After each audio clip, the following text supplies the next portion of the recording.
पुढचा प्रश्न असा असेल की तुमची अजून ओळखी असतील, अजून तुम्ही भरपूर कास्टिंग डायरेक्टर्स तुम्ही ओळखत असाल किंवा यू मस्ट हॅव ऑब्झर्व की काही कास्टिंग डायरेक्टर्स मध्ये ना हे कॉमन मिस्टेक्स आहे जे ते करतात. मे बी ते नवीन असतील या क्षेत्रात. सो असं काही आहे का दॅट यू हॅव ऑब्झर्व आणि तुम्हाला असं वाटतं की त्यांनी ती हॅबिट किंवा ते काहीतरी एक ऍट्रिब्यूट जे आहे ते चेंज करावं? कॉमन मिस्टेक अशी नाही म्हणता येणार, म्हणजे ती मिस्टेक असावी किंवा नसावी. अगेन प्रत्येक डिरेक्टर ऑडिशन झाल्यानंतर ऍक्टरला ओके ठीक आहे, ओके ठीक आहे, ऑडिशन ठीक झालं असंच म्हणतो. तो कधी खरं सांगायला जात नाही, कारण की हाच हेतू असतो की दुखावला जाईल किंवा डिसअपॉइंट होईल.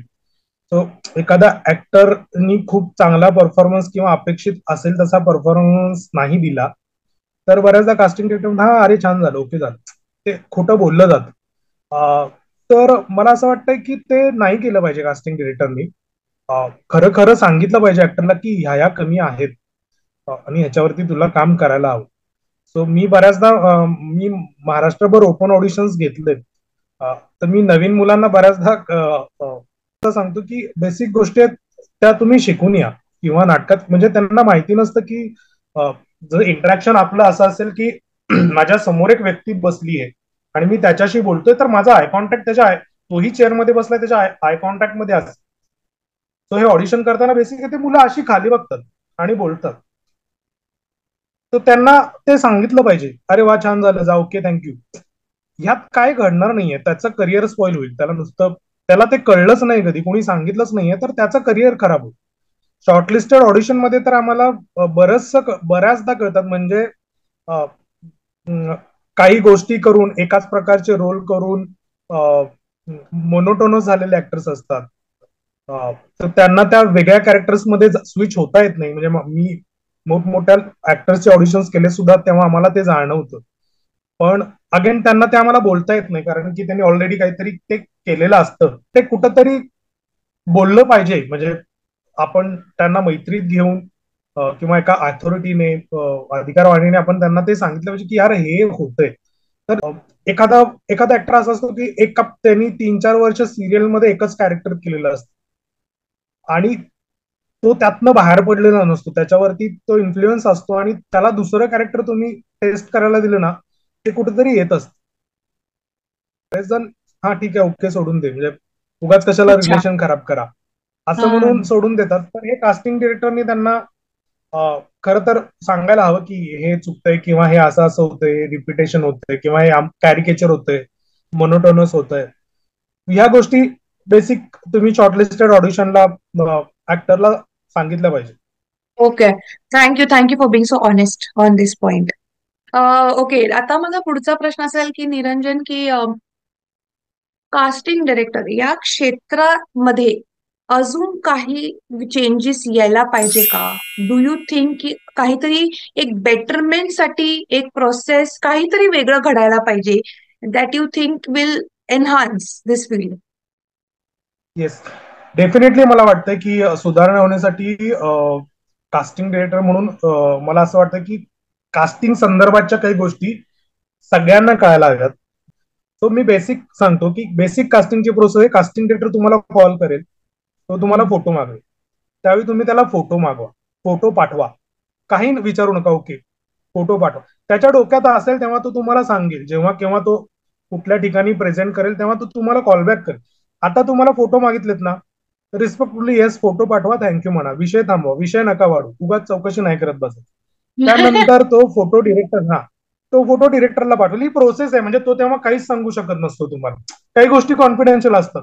म्हणजे आम्हाला प्रोडक्शननी डिरेक्शननी सांगितलं असतं की नाही आपल्याला फिल्मचं नाव रिव्हील नाही करायचं, डिरेक्टरचं नाव रिव्हील नाही करायचं, तेव्हा आम्ही काहीच सांगू शकत नाही. तर त्यामुळे ऍक्टरनी विश्वास ठेवावा की हा माणूस कास्टिंग डिरेक्टर आहे, चांगला आहे, यांनी फोटो मागितले, पाठवतो, काहीतरी असेल तो सांग. फोटो आम्ही डिरेक्टरला दाखवतो, प्रोडक्शनला दाखवतो, व्हॉट एव्हर जे अथोराइज पर्सन आहेत त्यांना वाटलं ह्या गोष्टीसाठी ऑडिशन मागवा, सेल्फ टेस्ट मागवा. आम्ही ती सीन पाठवू, ब्रीफ देऊ, त्यांनी ते सेल्फ टेस्ट पाठवली पाहिजे. ती सेल्फ टेस्ट आम्ही बघतो. त्यानंतर त्या सेल्फ टेस्ट वरतीच आवडलं तर डिरेक्टर कदाचित म्हणू शकतात की यार मला याच्याबरोबर एखादी मीटिंग करायची, किंवा असं म्हणू शकतात की आपण ऑफिसला बोलून समोरासमोर ऑडिशन करूया, तुम्ही तिथे जा, ऑडिशन द्या. एखादी डिरेक्टर बरोबर मीटिंग होईल, मीटिंग करा. मीटिंग नंतर परत तुम्हाला ते घरी पाठवतील, मधला काळ जाईल. असंख्य ऑडिशन्स होतील मधल्या काळात. डिरेक्टर त्याच्या प्रोसेसनुसार विचार करेल कोण कुठे जाईल. त्या मीटिंग नंतर मग त्यांनी एखाद्याला फायनल केल्यानंतर मग कास्टिंग डायरेक्टरचा परत कॉल जाईल की तुम्ही शॉर्टलिस्टेड आहात म्हणून. तर शॉर्टलिस्टचा अर्थ समजून घ्या. Shortlist is not final. या. हे बऱ्याच ऍक्टर्सना माहिती नसतं. त्यांना वाटतं की शॉर्टलिस्ट म्हणजे कास्टिंग झालं. तर शॉर्टलिस्ट म्हणजे नॉट फायनल. शॉर्टलिस्ट म्हणजे आमच्याकडे 3 ते 5 ऍक्टर्स असतात जे शॉर्टलिस्ट असतात. डिरेक्टरनी शॉर्टलिस्ट करून ठेवले असते की हा हा हा ह्या रोलला जाईल.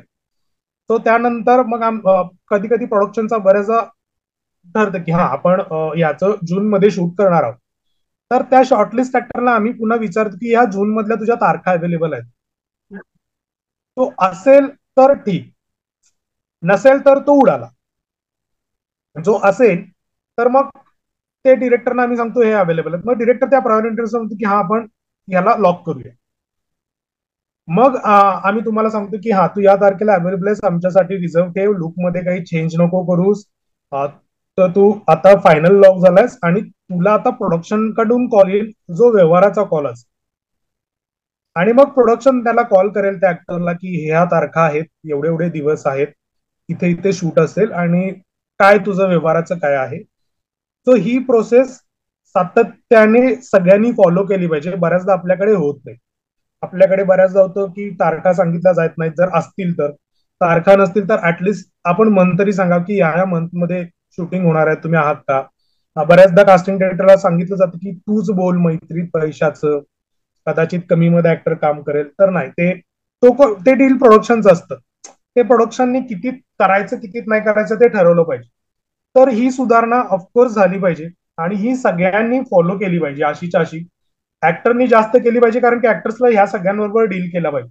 हा. बऱ्याचदा ऍक्टिंग सर कॉस्ट्युम काय असेल, तो हा माझा कॉल नाहीये. कॉस्ट्युम काय असेल हे मी नाही सांगू शकत. ते कमर्शियली लॉक झाल्यानंतर डिरेक्शन टीमचे एडीच तुम्हाला कॉल करतील तुमच्या मेजरमेंटसाठी, तुमच्या कॉस्ट्युमसाठी, तुमच्या लुक टेस्टसाठी. किंवा बऱ्याचदा अशा वेळी ऍक्टर्स खूप बेसिक प्रश्न विचारतात, अरे माझे 2च सीन आहेत, एडिट नाही होणार का. हे कास्टिंग डायरेक्टर नाही सांगू शकत सीन एडिट होणार का नाही. हा एडिट टेबलचा कॉल आहे, तो लास्ट कॉल आहे. इव्हन डिरेक्टर फर्स्ट शूट करायच्या आधी नाही सांगू शकत हा एडिट होणार का नाही. एडिटरला वाटलं एडिट होणार, तो एडिट होणार आहे. सो हे बेसिक गोष्टी ना, ह्या अवेअरनेस की what is the process casting director. बऱ्याचदा लोकांना वाटतं की हे सगळं कास्टिंग डायरेक्टरला माहिती पाहिजे. सर कॉल टाइम काय, सर लोकेशन काय, हे आम्हाला माहिती नसतं. ते डिरेक्शन टीम तुम्हाला देते, त्या वेळेनुसार ते देतात तुम्हाला. कास्टिंग डायरेक्टरचं काम तुमचं ऑडिशन घेणं, फायनल करणं आणि तुम्हाला लॉक झाले सांगणं. या 3 टप्प्यांनंतर पुढची जबाबदारी प्रोडक्शनची, डिरेक्शनची. तर या गोष्टी फॉलो झाल्या पाहिजे. दुसरं सुधारणा म्हणजे मला असं म्हणायचं की अग्रीमेंट्स आपल्याकडे सहसा होत नाही. ओके. ऍक्टर आणि प्रोडक्शन मध्ये एक 1 पेजर तरी अग्रीमेंट झालं पाहिजे, हे माझं मत आहे. ज्यांनी मिसअंडरस्टँडिंग नाही होणारच. म्हणजे प्रोडक्शननी एक पेज मध्ये लिहावं की ह्या तारखेला तू आमच्याशी कमिटेड आहेस, एवढं एवढं तुझं मानधन आहे आणि ते मानधन एवढ्या एवढ्या दिवसांमध्ये मिळेल. आणि ऍक्टरनी ते वाचून त्याच्यावर साईन करावी. म्हणजे ऍक्टरही सेफ झालं की मला ह्यांना या तारखेला वेळ द्यायचा आहे आणि मला एवढं मानधन मला या दिवसात मिळणार आहे. हे दोघांसाठी पण चांगलं आहे खरं. हो ऍक्च्युली. हे दोघांसाठीही चांगलं आहे आणि आमच्यासाठीही चांगलं आहे. मग बऱ्याचदा असे मिसअंडरस्टँडिंग झालं की मग पुन्हा कास्टिंग डायरेक्टरला पकडलं जातं की यार तो आता नाहीच म्हणतोय, तारखाच नाहीये. पेमेंटला लेट झालं की ऍक्टर्स आम्हाला फोन करतात, सर काय प्रोडक्शननी पेमेंटच नाही दिलं. सो यात ना ट्रान्सपरन्सी पाहिजे. आपल्याकडे ट्रान्सपरन्सी होत नाहीये. असं होतं की ट्रान्सपरन्सी बद्दल कुणी अग्रीमेंट बद्दल विचारलं की कशाला काय गरज आहे, अशा गोष्टी बोलल्या जातात. किंवा ऍक्टरलाही वाटतं की आता आपण अडकले जाऊ की काय. सो तुम्ही ते नीट वाचून घ्या ना, त्यात काय लिहिलंय. त्यात बेसिक गोष्टीच लिहिलेल्या असतील तर तुम्ही साईन करा. जर ऑड काय लिहिलं असेल तर तुम्ही त्यांना सांगा की हा मुद्दा मला मान्य नाहीये, आपण हा बदलू शकतो का. त्याच्यावरती अग्रीमेंट शेवटी दोघांच्या सहमताने केलं जातं ना. तर ते अग्रीमेंट व्हायला पाहिजे. ते सगळ्यांसाठीच आहे चांगलं. सिनेमासाठी पण अग्रीमेंट होत नाहीत का? प्रायमरी कास्टचं होतं, पण जे मी म्हणतो की 1 डे कॅरेक्टर करणारे 2 डे कॅरेक्टर आहेत, ज्यांचं प्रॉपर कास्टिंग झालंय, त्यांना आपण तारखा देतोय. छोट्या छोट्या रोलचे, कॅरेक्टर रोलचे नाही होत, कॅमिओजचे नाही होत.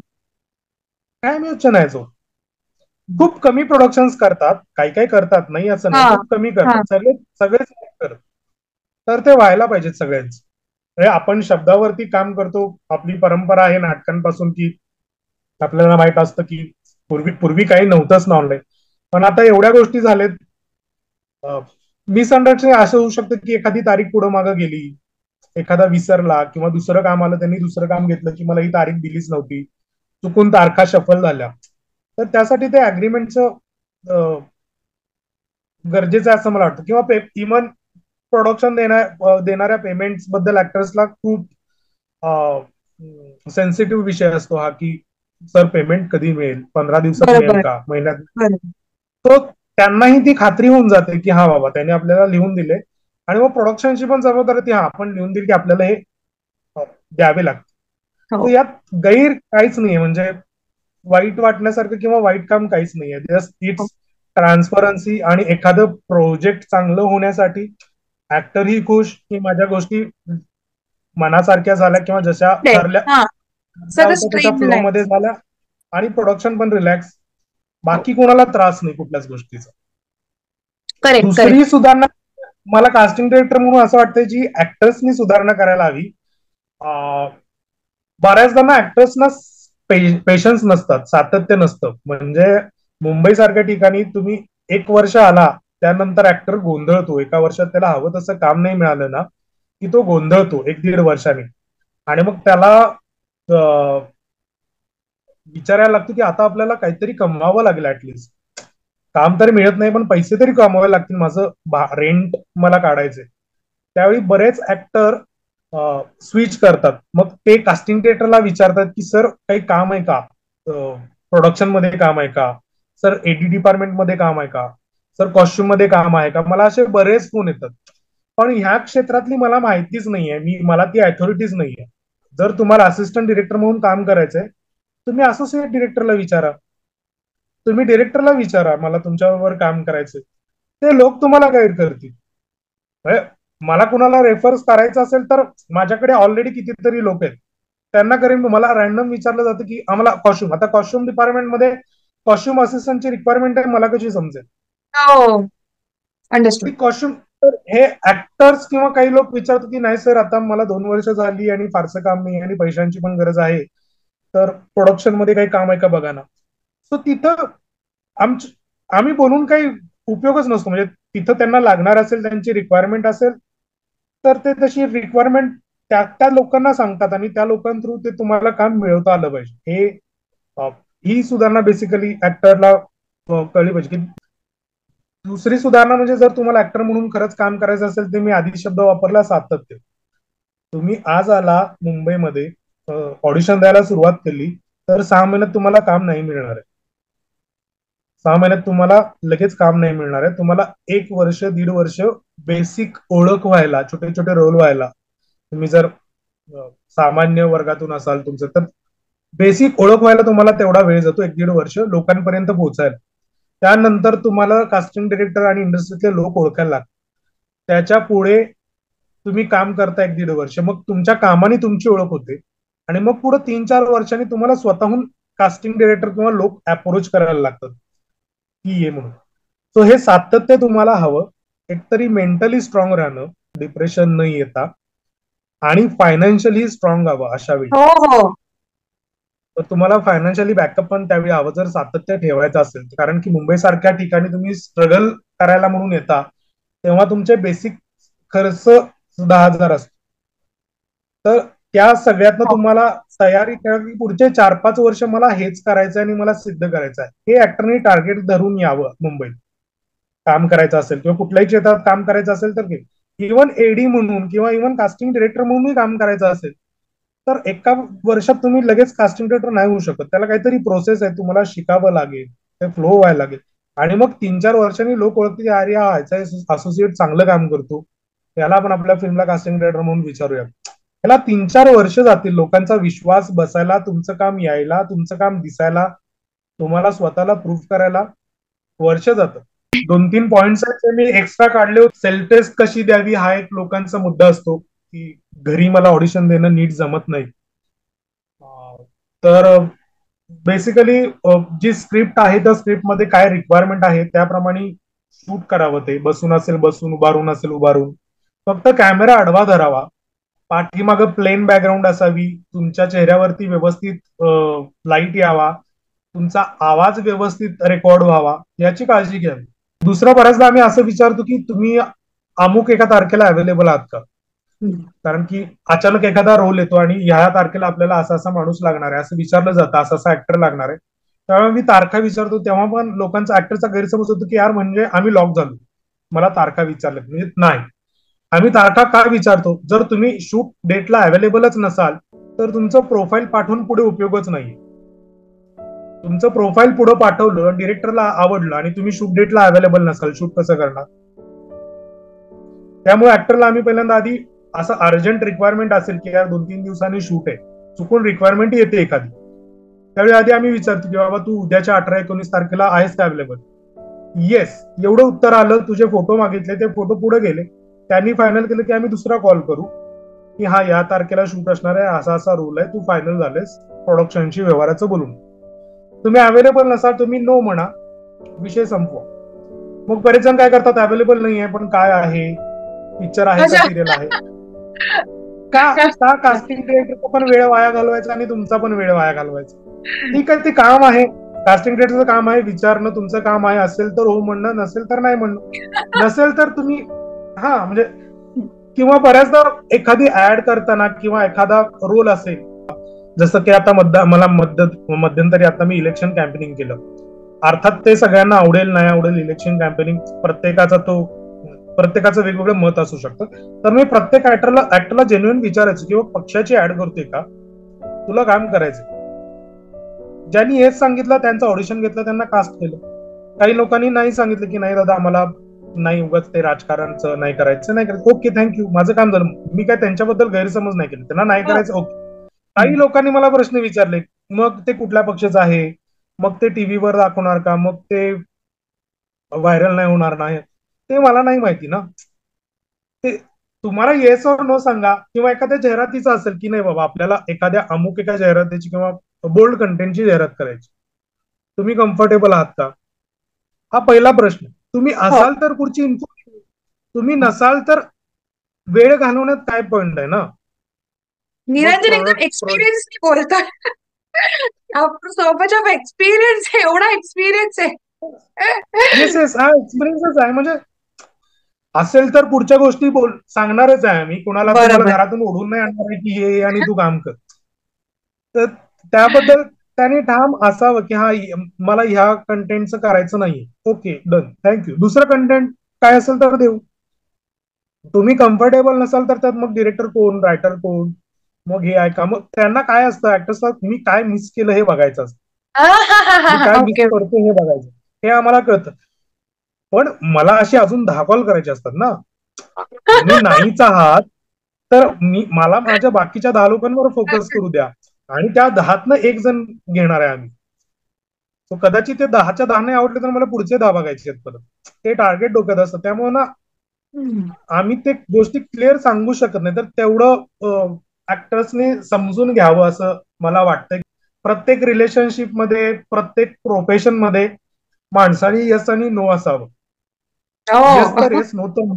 गोष्टी क्लिअर होतात, वाढत नाही जात. ते प्रत्येक क्षेत्रात लागू आहे, म्हणजे इव्हन घरात सुद्धा लागू आहे. मला जेवायचं का नाही इथपासून सुरुवात आहे, मला नाही जेवायचं, विषय संपतो, त्याला नाही जेवायचं. तर या गोष्टी आहेत. बरेच जण ऑडिशन्स घेतल्यानंतर बरेच ऍक्टर्स विचारतात तुम्ही रिप्लायच नाही करत. 50 ऑडिशन झालेले असतात, प्रत्येकाला रिप्लाय नाही करू शकत. हा, डेफिनेटली कास्टिंग डिरेक्टरची जबाबदारी आहे रिप्लाय करणं की तुमचं कास्टिंग झालेलं नाहीये, किंवा जेव्हा तुमच्याकडनं त्यांनी तारखा घेतल्या. म्हणजे कधी कधी आम्ही असं असतं, मगाशी मी म्हणालो की ऍक्टर शॉर्टलिस्टेड आहे, डिरेक्टरनी अजून फायनल केलेलं नाही, तर मी 3 ते 5 लोकांना सांगतो की तुम्ही शॉर्टलिस्टेड आहात, जूनची 5 आणि 6 तारीख फ्री ठेवा.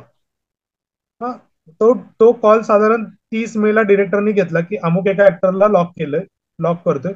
तर मला माझी कास्टिंग डिरेक्टर म्हणून जबाबदारी आहे, मी बाकीच्या 4 लोकांची 5 आणि 6 तारीख माझ्यासाठी ब्लॉक करायला सांगितलंय. त्यांना सांगतो दादा आपण शॉर्टलिस्टेड होतात पण नाही वर्क होत आहे, ती तारीख तुम्ही रिलीज करा. त्याला त्या दरम्यान दुसरं काम येत असेल तर तो घेऊ शकतो.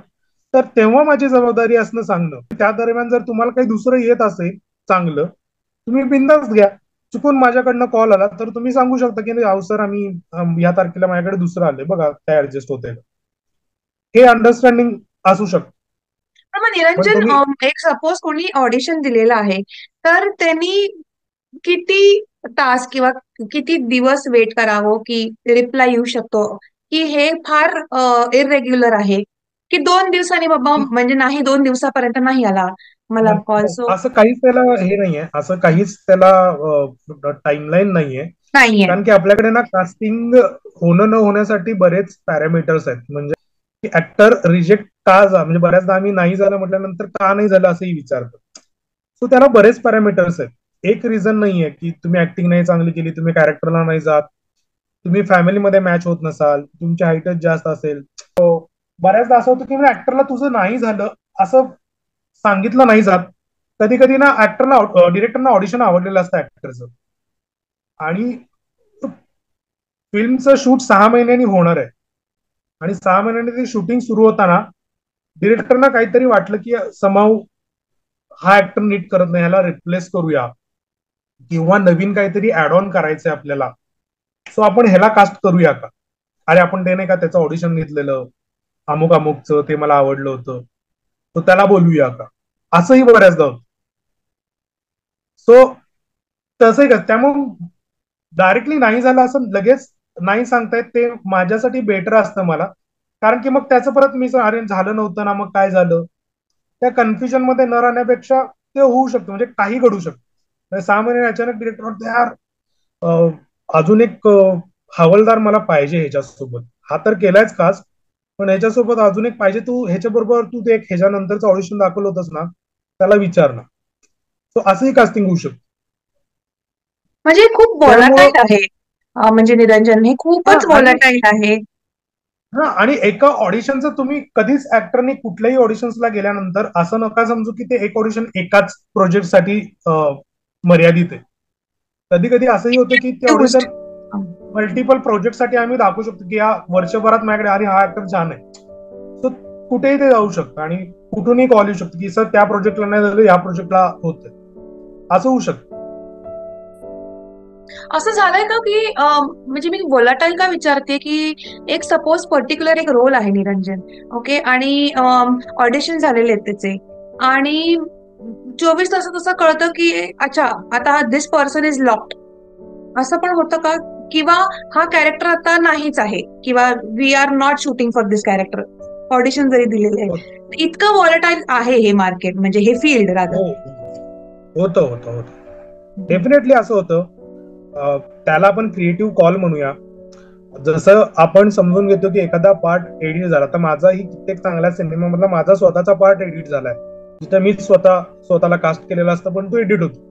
तर तो सिनेमा चांगल्या होण्यासाठी तो घेतलेला क्रिएटिव्ह डिसिजन आहे. हा हा. त्याबद्दल नाराज आपण होत नाही एडिट झाला तर पार्ट. तसंच हे आहे की शूटिंग होण्याआधी एखादा पार्ट त्यांना वाटलं की याचा आपण शूट नकोच करायला किंवा हा पार्ट काढून टाकूया, हे वेस्ट कशाला करायचं, तर तो क्रिएटिव्ह कॉल आहे. आणि तुमच्या क्षेत्रामध्ये how good or bad are the opportunities for people, म्हणजे गुड ऑर बॅड, म्हणजे ऍज अ कास्टिंग या क्षेत्रामध्ये येण्यासाठी मी म्हणते की अजून स्कोप आहे का लोकांना, की त्यांना बनायचंय कास्टिंग डिरेक्टर किंवा कास्टिंग मध्ये त्यांना यायचं आहे? बघा खूप स्कोप आहे आपल्याकडे. बेसिकली कास्टिंगचं महत्व काय आहे, हे डिरेक्टरचं काम खरं तर आपण कमी करतो. करेक्ट. पूर्वी डिरेक्टरच कास्टिंग करायचे, डिरेक्टर आणि प्रोडक्शन. आता ऍक्टर्स इतके वाढलेत आणि डिरेक्टरकडे काम इतकं वाढले, टेक्निकली डिरेक्टर्सना सगळ्या गोष्टींमध्ये सगळ्या टेक्निकल डिपार्टमेंटमध्ये लक्ष द्यावं लागतं. त्यामुळं डिरेक्टर स्वतः 100 ऍक्टरना नाही भेटू शकत. कास्टिंग डिरेक्टरचं कामच आहे की ऍक्टर्सना भेटणं, तर ते 100 ऍक्टर्सना भेटून 50 चांगले ऍक्टर्स तो बाजूला काढून 50 लोकांचं ऑडिशन घेऊन 10 लोकांचं डिरेक्टरला ऑडिशन दाखवतो. तेव्हा डिरेक्टरचा 100 लोकांचं किंवा 50 लोकांचं ऑडिशन बघण्याचा वेळ पुढच्या 40 जणांचा वेळ वाचतो. तर हे 10 लोक सिलेक्ट करून जेव्हा कास्टिंग डिरेक्टर दाखवत असतो, तेव्हा डिरेक्टरचं काम सोपं होतं, वेळ वाचतो. तर असे आपल्याकडे प्रत्येक गोष्टी आहेत, म्हणजे नवीन नवीन वेब सिरीज येत आहेत. प्रत्येक गोष्टीमध्ये मार्केटिंग आणि ऍडव्हर्टायझिंग सुरू आहे. थिएटर आहे, सिरियल्स आहेत. तर इतके क्षेत्र आहेत आणि चॅनल्स वाढत चाललेत. तर अशा ठिकाणी तुम्ही कास्टिंग डिरेक्टर म्हणून खरंच काम करू शकता आणि यातही खूप चांगलं करिअर आहे. मी जसं पर्टिक्युलर मी फक्त फिल्मच करतो, तसं एखादा फक्त ऍडचा पण कास्टिंग डिरेक्टर आहे. मी फिल्म नाही करत, मी फक्त ऍड करतो. ते ऍड्स करतात, काही जण सिरियल्स करतात, काही जण वेब सिरीजच फक्त करतात. वेब सिरीजला किती लोक लागतात. काही जण फक्त इंटरनॅशनल प्रोजेक्ट करतात. असेही कास्टिंग डिरेक्टर आहेत आपल्याकडे जे इंटरनॅशनल प्रोजेक्टच करतात. All right. Okay, okay. आणि Niranjan, my last question would be, काही मी या क्षेत्राबद्दल मिस केलं आहे का विचारायला, किंवा एक अवेअरनेस तुमच्याकडून तुम्हाला वाटतं की काहीतरी हे बोलायला पाहिजे, व्हॉट इज इट? बेस नाही होत आहे. कव्हर तरी गोष्टी झाल्या. त्याआधी ह्या मुद्द्याला मी धरून आता एक सांगतो, मिस झाला हा कन्सेप्ट की कास्टिंग डिरेक्टर किंवा कास्टिंग क्षेत्रात काम करताना ना, कास्टिंग मध्ये काम करता करता तुम्ही तुमच्या एक्सपिरियन्सनी ना तुम्ही मॅनेजर सुद्धा होऊ शकता. Talent manager. तुम्ही पर्टिक्युलर सेलिब्रिटी ऍक्टर्स प्रत्येक वेळी कास्टिंग डिरेक्टरला किंवा डिरेक्टरला अप्रोच नाही करू शकत जेव्हा हा, तो एका मोठ्या पदावर जातो. हा. तर त्यावेळी तुम्ही अशा सेलिब्रिटी ऍक्टर्सचे मॅनेजर्स व्हायचं आणि तुम्ही त्यांना मॅनेज करायचं, तशा सेलिब्रिटी ऍक्टर्सना, की कास्टिंग डायरेक्टर पर्यंत पोहोचवणं, की यांनी हे हे केलंय, आता सर मॅडम हे प्रोजेक्ट करतायत. प्रोडक्शनला सांगायचं की हे लीड मध्ये हे करतायत, सेकंड लीड मध्ये त्यांनी आता यांच्याबरोबर फिल्म केली, तुमच्याकडे काही लीड्स मध्ये अपॉर्च्युनिटी आहे का, ते लीड्स मध्ये शोधतायत. तो अशा सेलिब्रिटी ऍक्टर्सना तुम्ही मॅनेज सुद्धा करू शकता. कारण की व्हेरी. सेलिब्रिटी ऍक्टर प्रत्येक प्रत्येक वेळी चांगल्या अपॉर्च्युनिटीकडे जातीलच असं नाहीये ना. हो, it's a good take, good point, good take. मला अजून एक सांगायला आवडेल की रोल कशा पद्धतीने निवडावा हा एक प्रश्न असतो मुला मुलींच्या बाबतीत. कधी कधी आपल्याकडे काही बोल्ड चॅनल्स आहेत, बोल्ड कंटेंटचे, त्यांच्याकडनं काही अपॉर्च्युनिटी येतात. सो त्यावेळी तुम्हाला ते कितपत बोल्ड आहे किंवा करायचंय की नाहीये, ते स्क्रिप्ट वरती डिपेंड असावं असं मला वाटतं. ते जर चांगलं चॅनल, चांगले प्रोडक्शन असेल आणि त्या संहितेला गरजेचंच असेल बोल्ड, आणि ते ऍक्टर म्हणून तुम्हाला वाटत असेल की यार हे गरजेचं आहे संहितेला, तर करा. किंवा जे आजकाल रील्स व्हायरल होतात बोल्ड कुठल्या तरी चॅनलच्या, तसं काही होणार असेल तर त्यात तुमचं करिअर स्पॉइल होऊ शकतं. मग तो मुलगा असो मुलगी असो, ते नक्की तुम्ही आधी चेक केलं पाहिजे की ते स्क्रिप्टला गरजेचं आहे का, आणि हे लोक चांगलं आहे का, चांगले आहेत का. म्हणजे ते आपल्याला अस्थेटिकली दाखवणं पण होऊ शकतं. हा. त्यामुळं स्क्रिप्ट बघणं, अशा रोल निवडताना स्क्रिप्ट बघणं, अशा कंटेंटची जर ऑफर आली तर ते ऍक्टरनी काळजीपूर्वक स्क्रिप्ट वाचावी किंवा त्याची मागणी करावी. जो कोणी कास्टिंग डिरेक्टर असेल की मला स्क्रिप्ट वाचायचे, सीन कसा आहे, सीन कशा पद्धतीने सूट होणार आहे याची माहिती त्यांनी द्यावी आणि मग पुढे जावं. दुसरी गोष्ट, कॅरेक्टर रोल मध्ये पण ऍक्टरनी अवेअर राहावं की फक्त एकच सीन आहे म्हणून नको करायला, असं बरेच जण म्हणतात. पण तो कुणाबरोबर आहे, तो कुठल्या प्रोडक्शन बरोबर आहे. म्हणजे तुम्हाला एक सीन आहे पण तो अमिताभ बच्चन सरांबरोबर करायला मिळत असेल तर तो नोटिसेबल सीन असेल. तर तर तुम्ही तो करायला हवा. मी थँकफुल आहे त्याबद्दल. मी अचानक एका कास्टिंग डायरेक्टरला, मी सुद्धा ऍक्टर असल्यामुळे मी प्रोफाईल पाठवलं होतं, आणि सध्या काही दिवसांपूर्वी मी एका फिल्म मध्ये अमिताभ सरांबरोबर एक सीन शेअर केला. मी स्वतः केलं. हो हो. तर म्हणजे मला माहिती होतं की हे कुठंतरी वर्थ आहे. म्हणजे मोठी गोष्ट आहे ती. आपण मग इतक्या मोठ्या सो हे, आणि हे मला कास्टिंग डायरेक्टरनी सांगितलं नव्हतं की ऑडिशन वेळी किंवा हे, मला त्यांनी सांगितलं होतं एकच सीन आहे. मी ऑडिशन दिलं, माझं कास्टिंग लॉक झालं तेव्हा त्यांनी सांगितलं की संधी सोडू नकोस, अमित सरांबरोबर सीन. लॉक झाल्यावरती सांगितलं. ऑडिशन घेताना त्यांनी मला सांगितलं तो एकच सीन आहे, करणार का. मी म्हटलं करणार आहे, कारण की मला माहित होतं की कास्टिंग डिरेक्टर चांगला आहे, प्रोडक्शन चांगलं आहे. त्यामुळे मी त्यांना हो म्हणालो आणि ते झालं. सो वा, अशी ही वा, संधी असू शकते. वा, वा. सो ऍक्टरना तेच सांगायचं की काही गोष्टी गोपनीय असतात जे कास्टिंग डिरेक्टर सांगत नाहीयेत. आणि खरंच चांगलं प्रोडक्शन, चांगला कास्टिंग डिरेक्टर असेल तर तुम्ही एक सीन पण सोडू नका. इव्हन मला रोहन मापुसकर सरांनी अगदी सुरुवातीच्या काळात ठाकरे फिल्म मध्ये कास्ट केलं होतं. त्याचं रोहन सर कास्ट करत होते. एका सीन साठी कास्ट केलं होतं माझं, सीन नवाज सरांबरोबर होतं. वाह, तो मस्त. त्यातनं पण मला बरंच शिकायला मिळालं आणि ते माझ्या प्रोफाईलला लागलं. तर हम्म. माझ्या प्रोफाईलला लागलं, त्यामुळे मला अजून ऑपॉर्च्युनिटीज यायला लागल्या हम्म. हिंदीमध्ये हम्म. कामासाठी. सो अशा संधी पण छोट्या छोट्या नाही सोडल्या पाहिजेत, त्याचा विचार केला पाहिजे. इव्हन प्रेझेन्स, आम्ही कास्टिंग डायलॉग नाहीये करशील का, तर तुम्हाला कास्टिंग डिरेक्टर काहीतरी चांगले प्रोजेक्ट करणारा वाटत असेल ना, करा. डायलॉग हा. नाहीत मला येत, तुम्हाला मनोज वाजपेयी बरोबर फक्त बाजूला उभारून काहीतरी नोटिसेबल, कारण की कास्ट करणाऱ्या व्यक्तीला कधी ज्युनियर म्हणून नाही वापरलं जात. त्याच्या एक्सप्रेशनचा, मोन्टाजेस मध्ये त्याचा उपयोग होतो आणि ते क्लिक होतं. आणि असे बरेच ऍक्टर्स आहेत आपल्याकडे जे प्रेझेन्स मधनं सुद्धा क्लिक झालेले. Yes, thank you. बोला. येस, नाही, thank you for sharing in detail. इतकं छान या क्षेत्राबद्दल तुम्ही सांगितलं.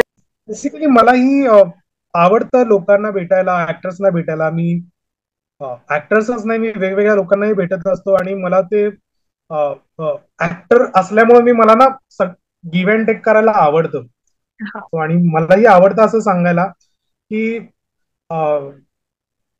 एखाद्या पॉइंटमुळे कदाचित कुणाला तरी ऊर्जा मिळेल, मोटिवेशन मिळेल, किंवा ती प्रोसेस समजेल. मला 20-25 वर्षाची मुलं मुली भेटतात. सो मी कायम त्यांना पुढच्या 5 वर्षाचा प्लॅनचा अंदाज घेत असतो. मी डायरेक्ट विचारतो किंवा इनडायरेक्टली त्यांना विचारतो की तुमचे काय प्लॅन्स. त्यांना व्हायचं असतं ऍक्टर. मुंबईत ते ऍक्टर म्हणून येतात, घर कुठेतरी गावाकडे असतं, ते बॅचलर म्हणून भाड्याने राहत असतात. आणि 4-5 वर्षात पॅरामीटर्स बदलतात. म्हणजे घरचे एका पॉईंट नंतर तुम्ही 27-28 व्हायला लागला की घरचे लग्न कर म्हणतात, पैसे हा. कमव म्हणतात. या गोष्टींमुळे तुमचं ऍक्टिंगकडे दुर्लक्ष होऊ शकतं. इव्हन तुमचं लग्न झालं की तुम्हाला जबाबदारी वाढते, मुलगा असो मुलगी असो, तुमचा इन्कम सोर्स तुम्हाला वाढवायला लागतो. मग त्यावेळी तुमचा अभिनयातनं फोकस जातो आणि मग तुम्ही छोटी मोठी कामं करायला लागतं. मग प्रोडक्शनकडे जायचं, त्यात कुठेतरी तुमचं मग अभिनयाकडचं दुर्लक्ष होतं आणि मग एक नीट होत नाही, मग अभिनय पण होत नाही, मग प्रोडक्शन पण नीट होत नाही. मग मग फक्त आपण काम करायला लागतो, मग त्या आयुष्यात सॅटिस्फॅक्शन नाही होत. त्यामुळे ना पुढच्या 4-5 वर्षाचा तुम्हाला प्लॅन करून जायला हवा. त्यात सगळ्याच गोष्टी आल्या, म्हणजे मग लग्न जरी झालं तर ते पार्टनर कसं आहे, त्याला आपल्या क्षेत्रातला आहे का, आपल्या क्षेत्राबद्दलची आवड आहे का. मिनिमम तुम्हाला प्रूव्ह करायला किंवा सेट व्हायला 5 वर्ष तरी द्यावे लागतात. हम्म. करेक्ट, करेक्ट, कारण करेक्ट, की करेक्ट. आपल्याकडे कुठला कोर्स नाही आहे ना या क्षेत्राबाबत की तुम्ही ते केलं आणि तुम्हाला जॉब मिळाला. जसं की डॉक्टर इंजिनियरना नंतर जॉब मिळू शकतात, तसं आपल्या क्षेत्रात हेच हेच शिक्षण आहे आणि हेच पुढे जॉब आहे. करेक्ट. मला विचारायचं होतं निरंजन मगाशी की तुम्ही केलेलं एक, म्हणजे आता नोन फेस असेल तर तो सर्वात नोन फेसचं कास्टिंग तुम्ही कोणाचं केलंय, की आता दॅट पर्सन हॅज बरोबर. रीच लाईक हाईट्स, असा कोण आहे? मी इंडिपेंडेंट जर म्हणायला गेलं तर मी आता इंडिपेंडेंट कास्टिंगचं केलं तर महापरिनिर्वाण फिल्मचं. बऱ्याच गोष्टी तिथे चेंज होत होत्या. त्यांच्या काही कास्टिंग डिरेक्टर नेमण्यापूर्वी पण काही गोष्टी त्यांच्या चालू होत्या आणि नंतर मी तिकडे कास्टिंग डिरेक्टर म्हणून जॉईन झालो. सो मला खूप छान वाटलं की तिकडे आम्ही प्रसाद ओक सरांना कास्ट केलं इंडिपेंडेंट कास्टिंग डिरेक्टर म्हणून. मी त्यांना अप्रोच केला, त्यांना सिनॉप्सिस पाठवले आणि प्रसाद ओक सरांना ते आवडले आणि त्यांनी ती फिल्म केली आणि ती खूप छान पद्धतीने त्यांनी फिल्म केलेली आहे. आम्ही अजून ती एडिटला आम्ही बघितली. तर सेलिब्रिटी मराठी फेस मध्ये मी इंडिपेंडेंट कास्टिंग डिरेक्टर म्हणून त्यांना कास्ट केलं असं म्हणू शकतो आपण. व he is a fabulous actor, काही प्रश्नच नाही. येस, कमाल कमाल ऍक्टर आहेत. हो, हो. ठीक आहे, ठीक आहे. सो माझे प्रश्न संपलेले आहेत Niranjan. So thank you so much once again for creating awareness आणि माझ्या चॅनल वर येण्यासाठी आणि सेल्फलेसली ही अवेअरनेस स्प्रेड करण्यासाठी. Thank you so much. Thank you so much, तुम्ही मला इथे बोलवल्याबद्दल. तुमच्यामुळे अनेक ऍक्टर्सना एक चांगला रस्ता मिळो, एक चांगली समज त्यांना मिळो. तुमच्या चॅनल्स कडून अजून चांगले चांगले उपक्रम होऊ देत, सगळ्या लोकांना त्याचा चांगला लाभ होऊ देत, या शुभेच्छा तुम्हाला. Thank you. Thank you so much. Thank you.